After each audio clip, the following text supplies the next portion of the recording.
check it.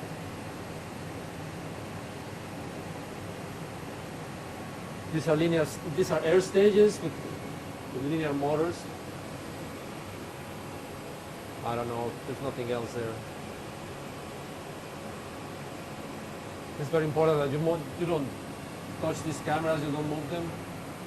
There are lines that are squared to the movement of the stages. They can be adjusted here. If for some reason you move them, you can adjust them again here. That's only for calibration purpose. Just to center the camera and to square it. The same thing with this one, you can adjust the focus here a little bit. You can adjust the focus here with this one. You don't need to do any of that. You may need to do that if the camera fails and you replace the camera. You have to put the camera again. You have to square it and center. And check the focus again. Okay? That doesn't affect the laser, it's just the cameras.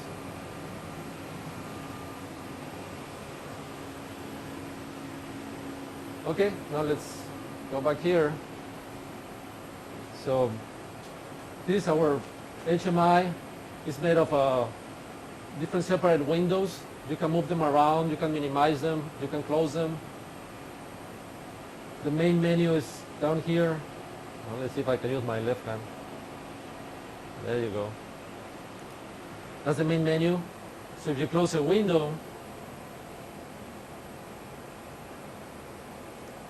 you can always open it back from here. On the top you have all the motion controls. So you can open the jog control, you can open the locations that I just closed, you can open the adjustment. So everything that is motion related is on the first menu. So I open that again. You can open the machine I/O. It will show you the status of the inputs and outputs.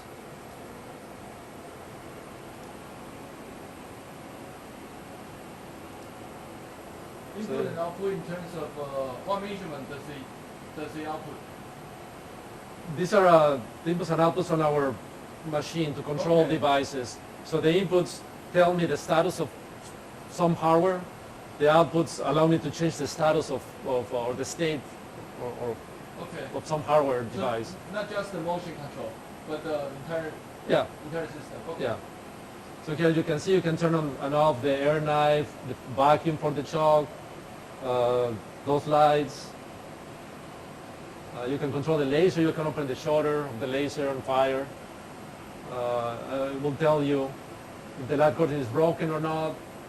This is backwards, so when it's not broken, it's on, and when it's broken, it's... So she's telling me the status of my hardware.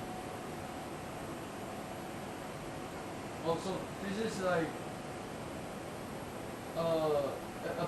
availability to drop? No, I'll show you that in a minute. Okay.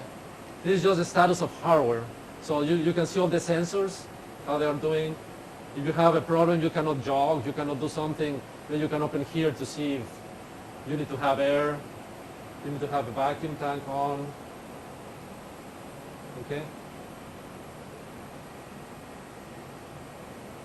In the day-to-day use, you never come here. You don't need to. Okay?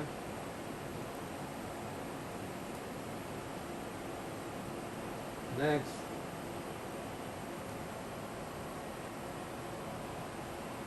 You have the laser control that is already open here. So from here you can see the status of the laser. It will tell you if you are connected to the laser. If this is red, it means that for some reason we cannot talk to the laser, so you have to troubleshoot that. If this is green, it means that the laser is ready, to operate. And it tells you here also the state, it says operational. If for some reason the laser doesn't start, or you stop it for safety reasons, you can stop the laser with this switch. You can stop the laser. You see everything says that it's stopping and stops. The laser takes about maybe a minute to come on when you turn it on. 15 minutes? No, a minute. A minute or two. Okay. Yeah. So it's telling me that it's not ready, but I'm still connected, so I can talk to the laser. Turn it on, it will tell me the status of the